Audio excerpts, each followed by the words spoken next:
Women have always been powerful. History just edited them badly. This is Female Badassery, a podcast about extraordinary, ordinary women. Hello. Welcome. Hi, Liz. Hi. I'm Tracy. Hi. Nice to meet you. And Hi. I'm Sarah, and I know this beautiful woman, Liz.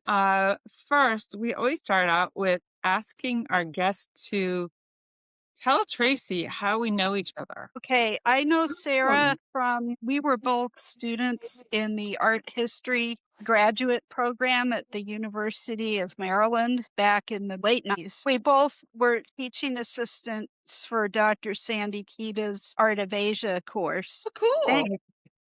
And I didn't know anything about the arts of age, Neither did I. so we were always one chapter ahead.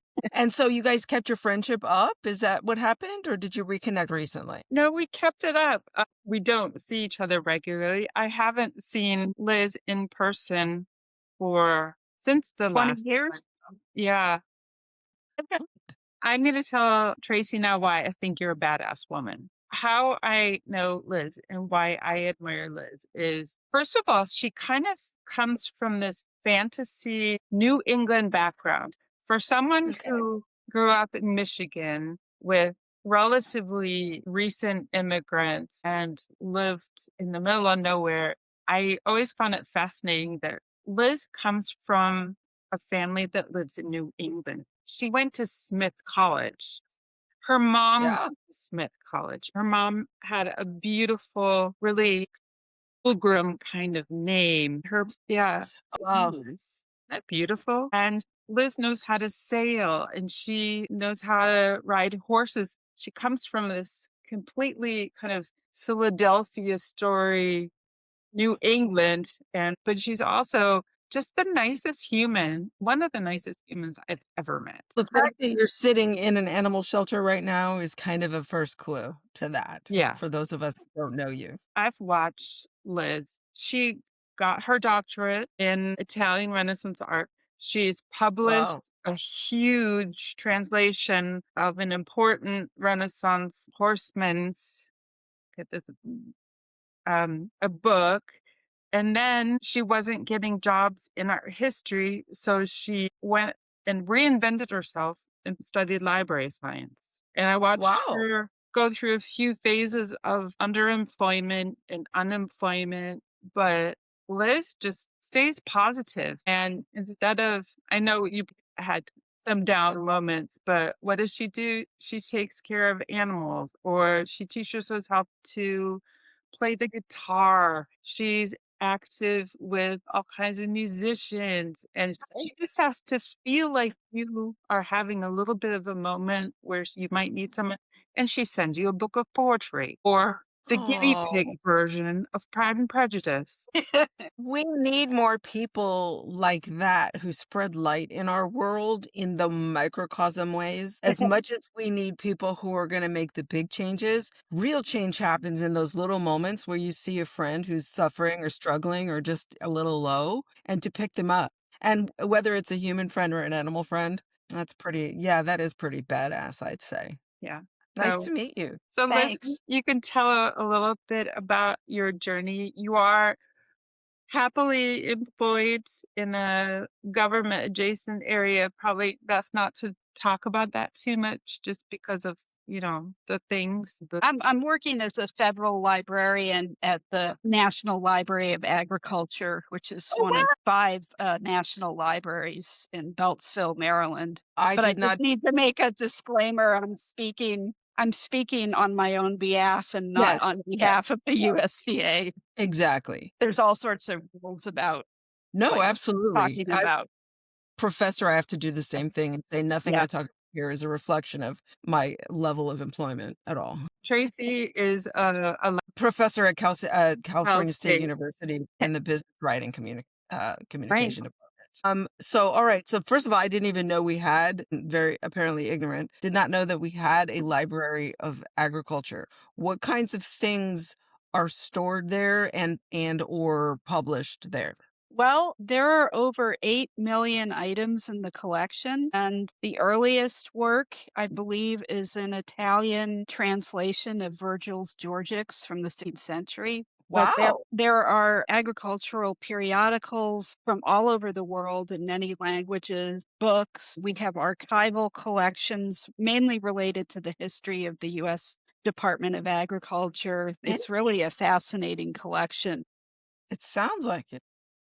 And can a member of the public go visit the library? Yep, it's open to the public. So, and we also have a number of digital collections that have been put up on Internet Archive that the public can access. And our special collections division periodically puts together online exhibits. It's really quite a collection. I currently have, I think, 30 tabs open, and 2 tabs are Internet Archive. I'm doing some research. Liz studied in Florence and speaks fluent Italian. Yesterday, I saw the Kevin James movie Solo Mio, and it totally sparked the I want to go to Italy situation again. Baby, because what happened was I was fully set to teach study abroad, and then my husband got sick, and I was like, all right, I'll just do it later. Yesterday when I saw the movie, I was like sitting there going, yeah. So the fact that you can speak Italian, and I'm envious. It's impressive. How did you learn it? I took an intensive Italian course my sophomore year at Smith because Smith actually has the oldest junior year abroad program in Florence. It's been around since the 1920s.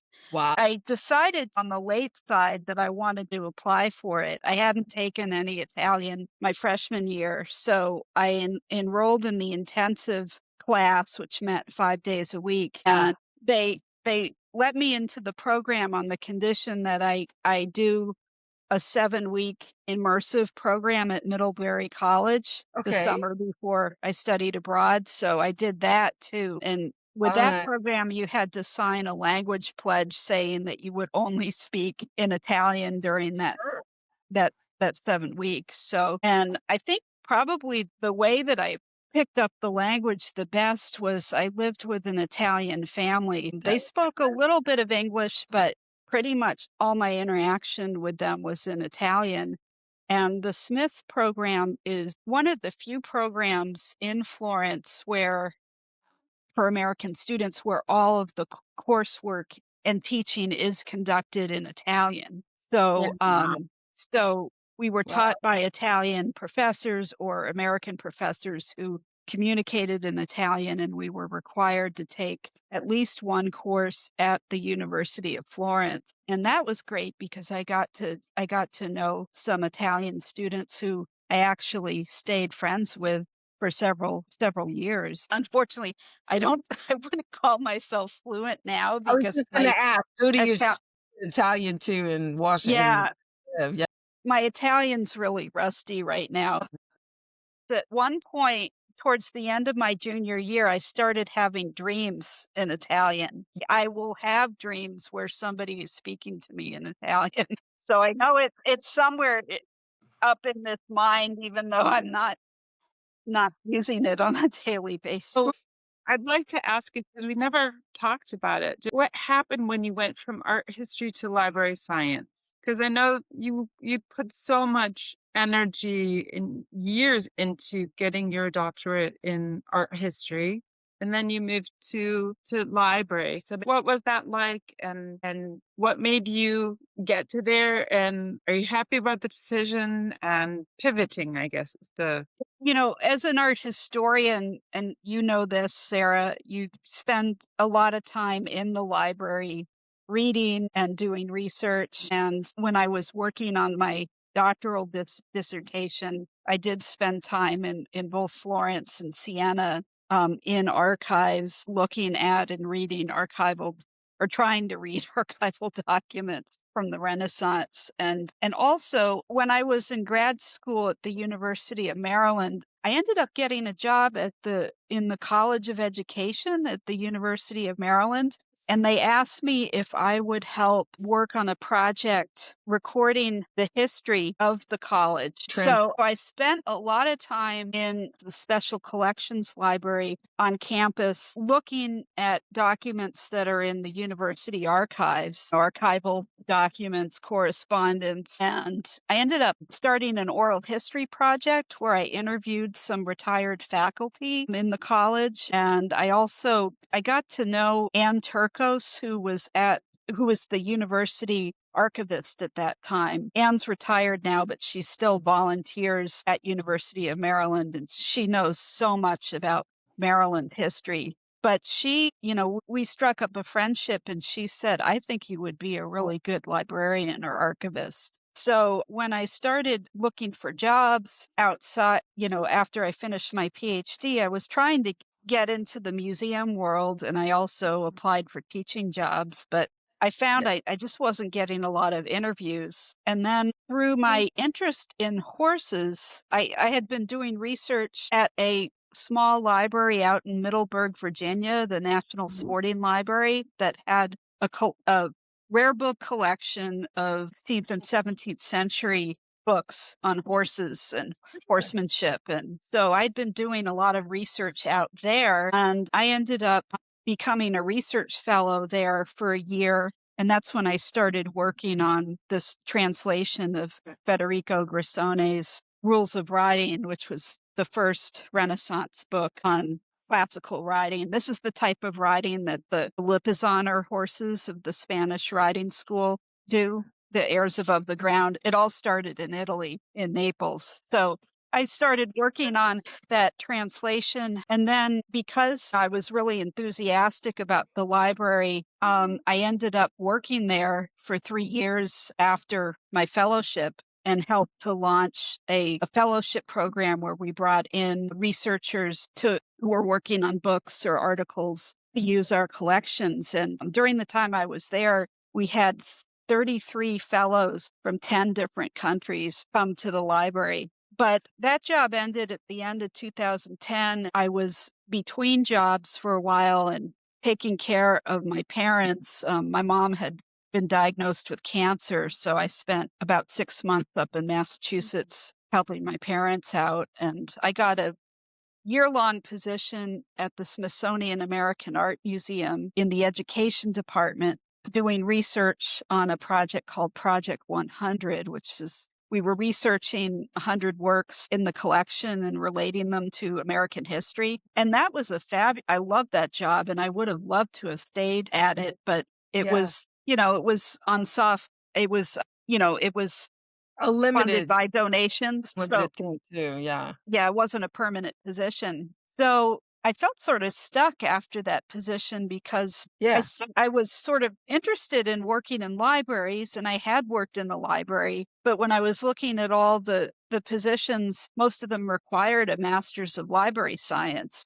I quickly realized that if I really wanted to be serious about getting a library job, I needed to get the degree. So I went 10 years after earning my PhD, I went back and got a master's.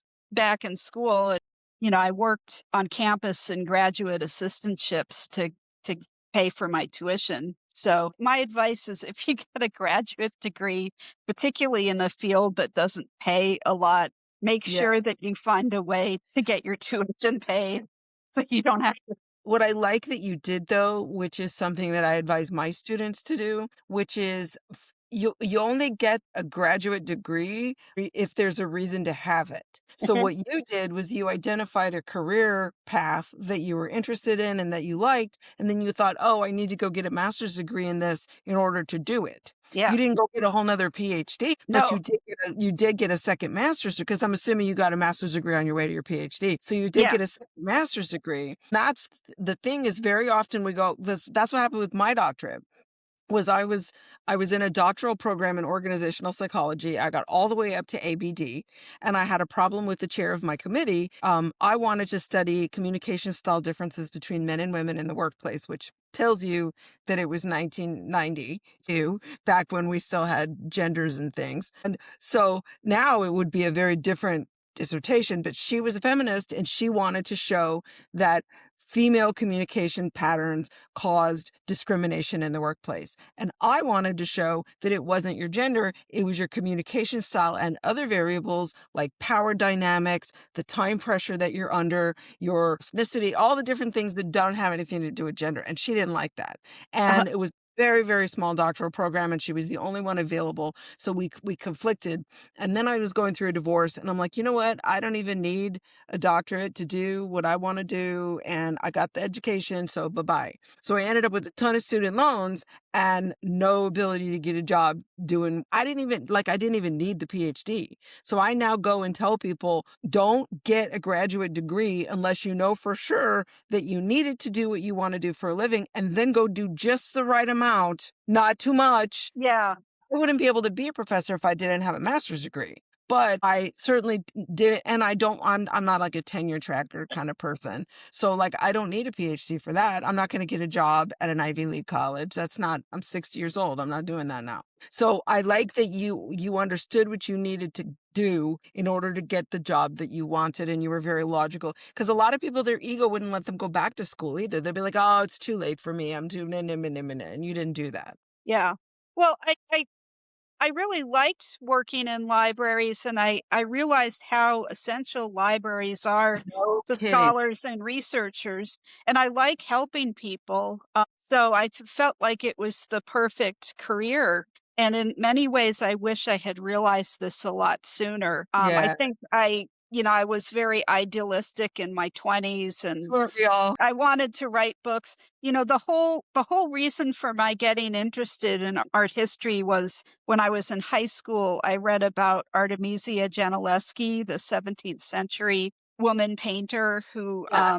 was the first member of the Academia in Florence. She was friends with Galileo and with Oh, Michelangelo Buonarroti's nephew, my but she goodness. was a real pioneer at a time when there were women artists, but there weren't that very many of them. And she was really celebrated in her time. That's And good. she was well known for painting these really strong female subjects from the Bible, like Judith and Holofernes or Cleopatra or Mary Magdalene. And I was very inspired by her life. And it was because of that I got interested in art history, and I did a lot of creative writing when I was in high school, and I started doing some library research because I wrote a number of short stories based on Artemisia's life, but I wanted to, research more about her life and about artists of that period and what life was like during that period. And that got me interested in art historical research. Now, do you write still? Do you still write? I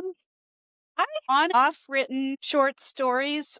Lately I have been starting to write a memoir about my family because I don't know really for sure what I want to do with it, whether I want to eventually publish it or just keep it private or, for families and friends. But Yeah. I went through a really difficult period during the last few years where I lost my entire immediate family in less than a 4-year period. That'll do Yeah. it. Yeah, I lost my mom Yeah, your mom, I figured. in January of 2018. My dad passed away in November of 2020, and it wasn't from COVID, but he had kidney disease. And then my brother, Rob, died suddenly in August of 2022, So just a few sorry. months before his 50th birthday. He died very suddenly, and it turned out that he had a pulmonary embolism Yeah, that'll that kill you. was not diagnosed. So you lost both your parents and your brother. Yeah, yeah. So I went through a period of where, it's hard enough losing one person that you're close to, but when you lose 3 people that you're Your close nuclear to family, yeah. in a short period of time, it really changes you. And I found that particularly following my brother's death, I was having a lot of like memory lapses, and I was getting enormously tired, and I It's just had terrible. trouble just sort of organizing my life. I think one thing that has helped me in processing losing my family is thinking about things that we enjoyed as a family. So I've started working on this memoir where each chapter is going to be devoted to something that we enjoyed together as a family. My brother was a musician. He played the flute. He was also a web designer, but one of the chapters is going to be about music and people in my family who either played music or sang. My mom did a lot of singing. Yeah. One is going to be about going to concerts because my Rob and I used to go to concerts together, and because we liked a lot of the same music. I mean, I remember going to see Peter Gabriel and Sting together in Oh, DC. wow. And down for that, we went to see Lyle Lovett. And, following Rob's death, I started going to a lot of concerts and inviting friends. I would buy an extra ticket and I would invite a friend because I sort of wanted to continue that tradition of going to concerts. And like even this past week, I went to this concert at the Birchmere by this Irish group called Solas because I knew it was a group that Rob really liked. Whenever I go to a concert, I bring pictures of my family with me so that they can sort of be a part of that experience. Writing a memoir is such a cathartic experience. Sorry, I had connectivity things. Yes. You brought something with you to the Joni Mitchell concert. Yeah. I brought a couple things. I brought the photos of my family. Joni was Joni's my favorite singer, but she was particularly meaningful to my family because my dad's favorite song was The Circle Game. And when we had my dad's memorial service, my brother set photos of my dad to The Circle Game. And also the last time I ever talked to my brother, which was via email, he had contacted me to let me know that the night before, Joni had made a surprise appearance at the Newport Folk Festival.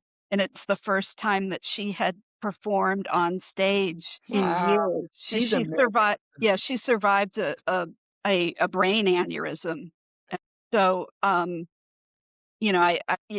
given that she was also my dad's favorite singer, it was really emotional being there. And I remember when she sang Both Sides Now and when she sang The Circle Game, I held up the photograph I also made a shawl that I brought with me. I like to sew and do sort of applique. And I thought this is such a special event, getting to see Joni Mitchell, who I thought I would never get to see in concert. It was just sort of a miracle. But I decided to choose images from some of her songs, like there's a song that she has called Amelia, where she talks about 6 jet planes leaving 6 white trails that are like the strings of her guitar. So I had the 6 planes in the vapor trails, and then Coyote for her song Coyote, a carousel horse for The Circle Game, a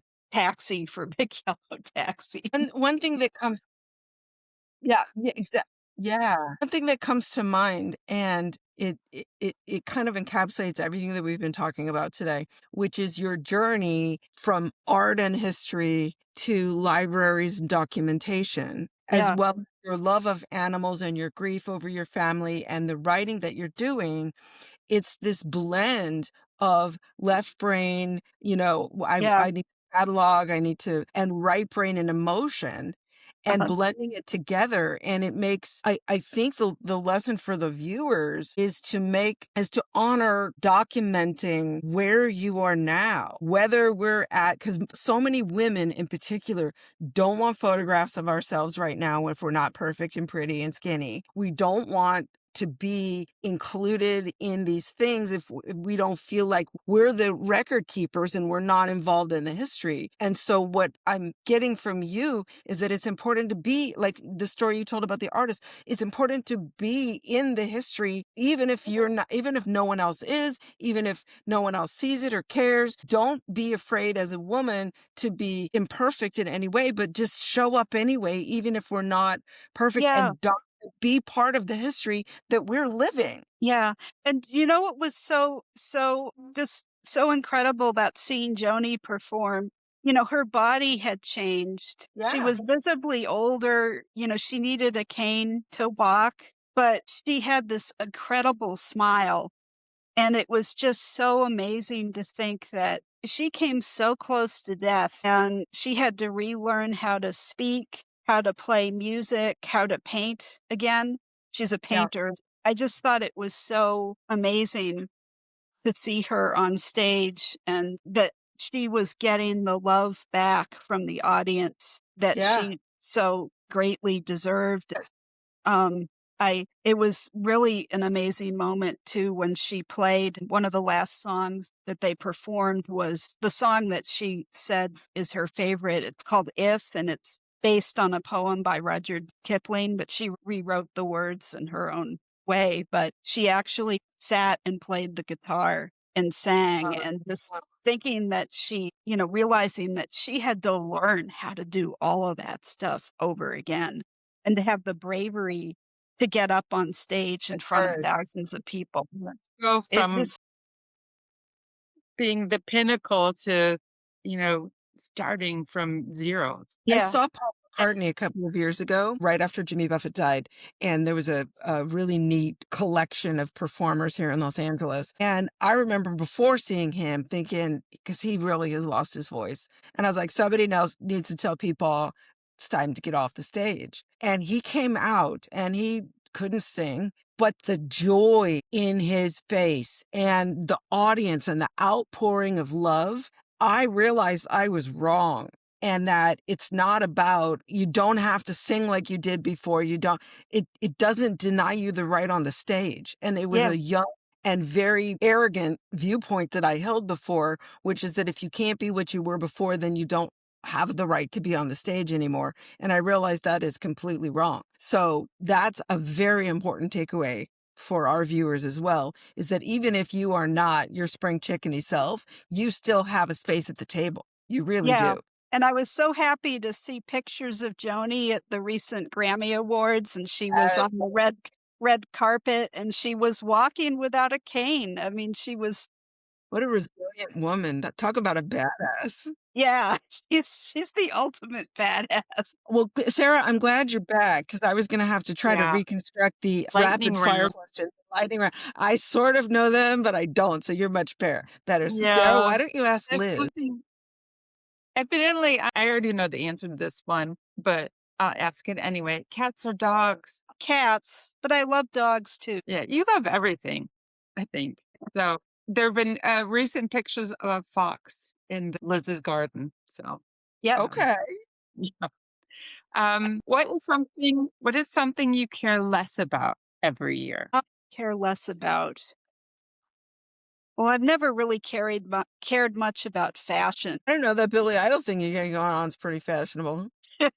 Is there something you care more about every year? I think probably my friendships and my extended family. You know, I don't know what I would do without my friends. Yeah, I feel that every day. I mean, we worked together for one semester in the last millennium.